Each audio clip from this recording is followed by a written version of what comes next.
Na mtazamaji, basi ni mambo ya ufisadi katika siku hii ya leo kwenye jukwaa la KTN, ambapo tumekuwa tukiangazia namna ulivyokithiri katika asasi muhimu za serikali, hasa hapa hii leo tukiangazia kaunti zote 47, tukiangazia ama tukimulika kwa undani zaidi katika ile afisi ya uagizaji wa vifaa. Hivi sasa basi moja kwa moja wacha nikupe fursa pia wewe mtazamaji uweze kuwasiliana nasi kupitia simu iwapo una swali lolote, ama tukipata maoni pia ya namna ya kupigana vita dhidi ya swala hili ama jinamizi hili la ufisadi. Moja kwa moja napokea simu kutoka maeneo ya Nandi. Halo.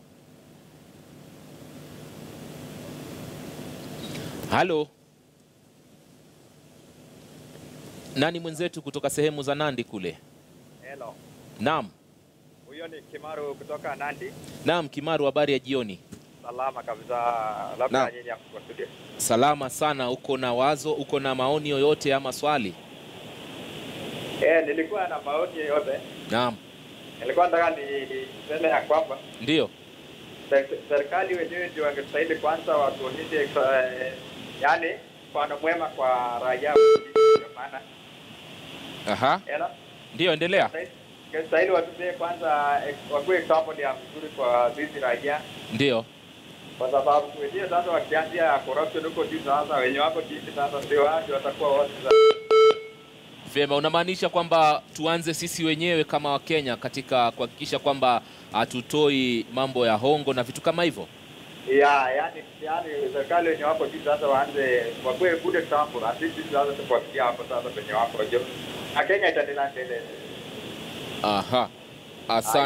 Asante sana Kimaru kutoka maeneo ya Nandi kwa simu yako hiyo. Vile vile mtazamaji, kumbuka unaweza wasiliana nasi kwa nambari za simu ambazo utaziona hapo chini ya TV yako, iwapo una swali, iwapo una maoni, manake ni kipindi ambacho kinachukua maoni hata yako wewe. Namna za kupigana vita dhidi ya ufisadi. Studio katika eneo la Nairobi pale katikati mwa jiji la Nairobi ni naye wakili Danstan Omari, na vile vile kutoka sehemu ya Nakuru pale kwenye studio zetu ndogo pia tunaye Jeff Rotich, msimamizi mkuu katika kitengo kile cha uagizaji katika kaunti ya Kericho. Asanteni sana wageni wangu. Moja kwa moja tukija kwa Danstan Omari, nadhani umeona kamati mbalimbali ambazo zimebuniwa wakati ambapo kunatokea madai ya ufisadi katika asasi za serikali, na wanafanya uchunguzi wake, wanaita watu ambao wanatuhumiwa kuwa walihusika kwa namna moja ama nyingine kwa swala la ufisadi, wanatoa pia wao ushahidi wao na vitu kama hivyo. Alafu baada ya hapo kuna wale watapelekwa kotini, kesi itaanza kujivuta sana wakati ambapo kunatolewa pia kufanya uchunguzi zaidi. Je, tuna sheria za kutosha katika udhibiti wa watu ambao wanatuhumiwa kwenye masuala ya ufisadi kupatikana na hatia na hatimaye kuhukumiwa?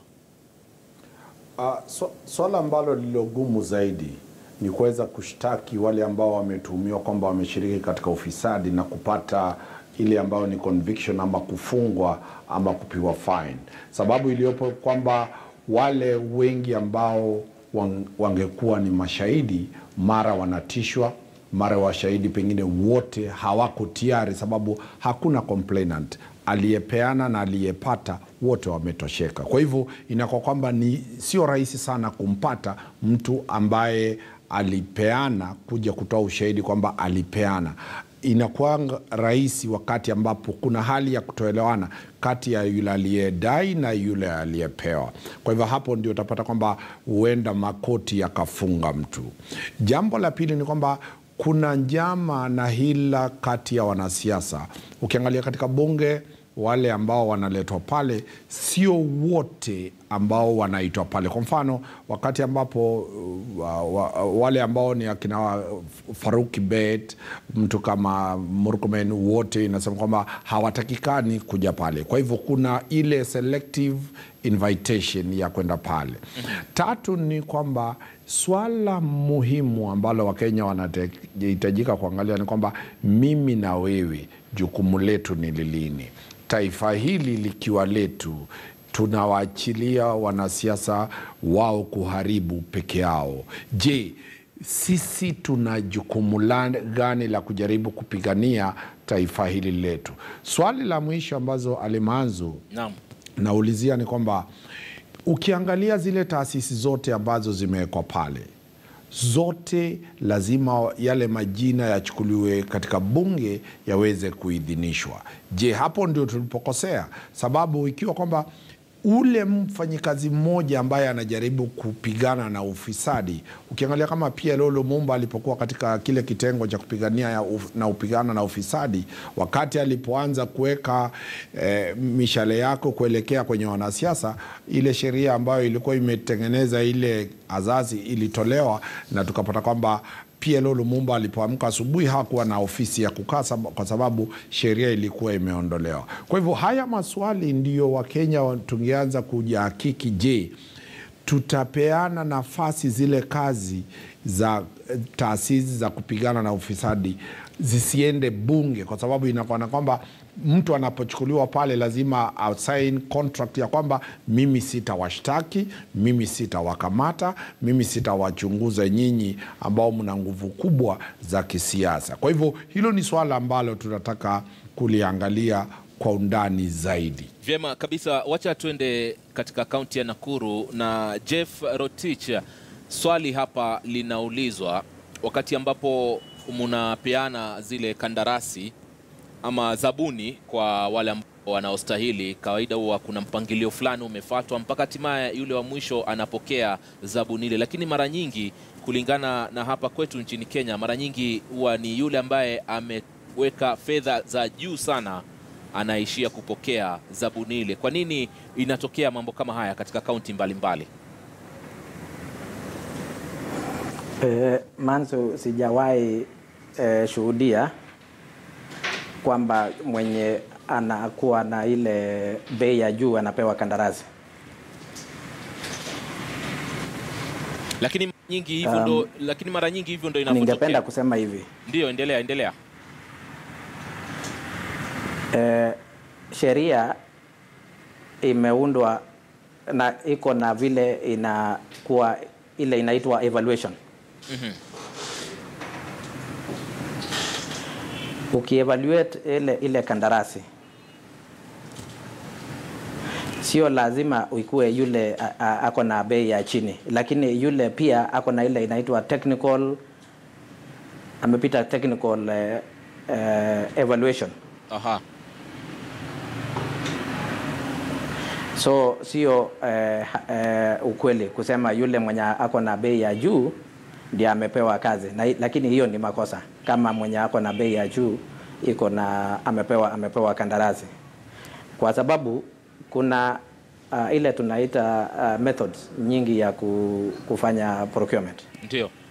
Ukiangalia kwa sheria mpya kuna ile inaitwa open tender, ile ya kuweka uwazi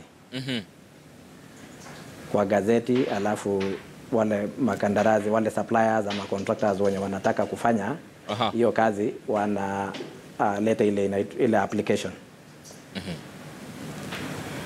Hiyo ndio inatakikana, inaitwa the preferred method. Okay, Kimaru kutoka maeneo, niko na upungufu kidogo ya Kiswahili. Kimaru kutoka tunakuelewa, lakini Kimaru alafu kutoka kuna Kimaru kutoka maeneo ya Nandi kule, Jeff alikuwa katika lile swala la namna ya kupiga vita swala hili la ufisadi. Anataka waone maafisa wa ngazi za chini kwanza wameanza. Hapo kwenu katika kaunti ya Kericho kwa mfano, yani mnawashiriki vipi wananchi katika vita dhidi ya ufisadi katika ile kumalizia?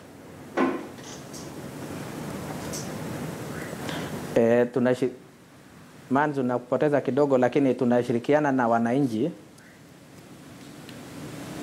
kupigana na ufisadi. Vile tunafanya kwa county na vile tumeelezea wenzangu ni kwamba tufanye haki kwa watu wetu na kwa Wakenya wote, na vile tunafanya ni kufuata sheria. Sheria hii ya public procurement imeonyesha njia zote vile inatakikana ifuatwe mpaka kandarasi ipeanwe. Na kwa hivyo mwenye hafuati hiyo sheria then mkono wa sheria ichukue. Haya, vema kabisa, labda tupate tu hisia za mwisho. Lakini vile tuna Manzu. Naam, endelea.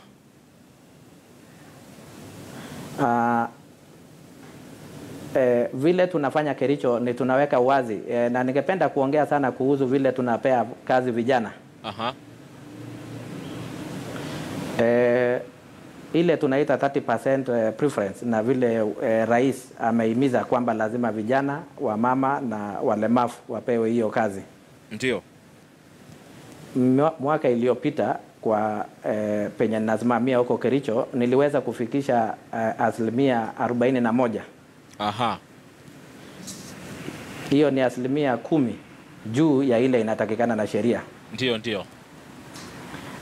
Na tulifanya hivyo kwa kuhusisha wananchi, kwa sababu kama ile tunaita kama renovation ya kama deep, ile kazi kidogo ziko kwa mashinane kwa ward, tunafanya uwazi katika hiyo ward ama sub county, ile watu wa hapo wapate kufaidika. Asante sana Jeff Rotich kutoka kaunti ya Nakuru kwa kuweza kutupa fursa ya angalau kutupa mawili matatu namna ambavyo mnavyoendesha shughuli zenu hasa za uagizaji katika kaunti mbalimbali hapa nchini Kenya, ingawa bado swala la ufisadi limo katika kaunti hizo. Kumalizia, labda Danstan Omari, kauli yako ya mwisho kabla hatujafunga kipindi. Kauli yangu wali ni kwamba taifa limetoka kutoka kuamini kufanya kazi na kuamini katika biashara za ule ambaye alikuwa anaitwa Makonde, ambaye alizaliwa Jumatatu na akakufa Ijumaa. Kwa hivyo leo tuna ile culture ya kwamba inaitwa hustler economy, ambapo watu wanaenzi na kuamini mtu aliyekuwa juzi akiuza njugu, kesho unamuona na mabilioni. Ukiuliza unaambiwa ni kazi, nimetia kazi na nimetia bidii. Kwa hivyo lazima turudi kwenye mtindo wa kufanya kazi na kutia bidii, na kwa muda uweze kuzalisha ule utajiri. Lakini ule utajiri wa kuamka kulala na kuamka asubuhi wewe ni bilionea, basi ndio shida tulionao katika hili taifa letu la Kenya. Lazima tubadilishe msimamo. Asante sana Danstan Omari ambaye ni wakili na vile vile ukiwa katika kaunti hii ya Nairobi kwenye studio zetu zilizoko hapo jijini Nairobi, na mkuu wa ile idara ya uagizaji ama ununuzi katika kaunti ya Kericho Jeff Rotich ambaye ndio mwenyekiti wa baraza la waagizaji ama maafisa wakuu wa waagizaji katika kaunti zote 47. Asanteni sana nyote kwa kuweza kufika siku hii ya leo kufanikisha kipindi hiki cha jukwaa la KTN. Mimi naitwa Ali Manzu. Mtazamaji, kwenye muda usiokuwa mrefu nitarudi tuendelee na taarifa za KTN leo. Usiende mbali.